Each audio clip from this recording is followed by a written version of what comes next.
আপনার এরিয়ার আশেপাশে যে কোনো আউটলেট থেকে আপনি পারচেজ করতে পারবেন, বাট আমাদের ঢাকার বাইরে কিন্তু কোনো আউটলেট নাই, ঠিক আছে? ওকে, সো নেক্সট শাড়িটা আমি একটু দেখাই। এটাও লখনউর মধ্যে আছে, শিফনের সাথে লখনউ পাচ্ছি আমরা। সো বিউটিফুল অ্যান্ড ট্রেডিশনাল একটা ভাইব দিচ্ছে অবভিয়াসলি। এটা হচ্ছে আমাদের আঁচলটা, টার্সেলটা অ্যামেজিং। ফুল শাড়িটাতে জিরো সাইজের সিকোয়েন্স করা আছে, যেটা শাড়িটাকে আরো বেশি গর্জিয়াস অ্যান্ড সুন্দর করে ফেলেছে।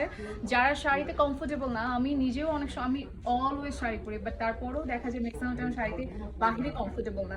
তো ওই জায়গা থেকে যারা শাড়িতে কমফোর্টেবল না, তারাও এটাতে একদম কমফোর্টেবল থাকবেন, because of fabric and quality, everything খুবই পারফেক্ট অ্যান্ড খুবই লাইট ওয়েট। অ্যান্ড তাছাড়াও এটা হাফ শাড়ি থেকে স্টার্ট করে একদম লো পর্যন্ত কিন্তু খুব সুন্দর করে সিকোয়েন্স অ্যান্ড এমব্রয়ডারি না, এটা লখনউ ওয়ার্ক বলে, তো আমরা এটা পাচ্ছি। সাথে হচ্ছে আমরা খুবই চমৎকার একটা ব্লাউজ পিস পাচ্ছি। ফুল ব্লাউজ পিসে আমাদের এমব্রয়ডারি লখনউটা করা আছে, অ্যান্ড খুব সুন্দর করে জিরো সাইজের গোল্ডেন সিকোয়েন্স করা আছে। তো এত সুন্দর একটা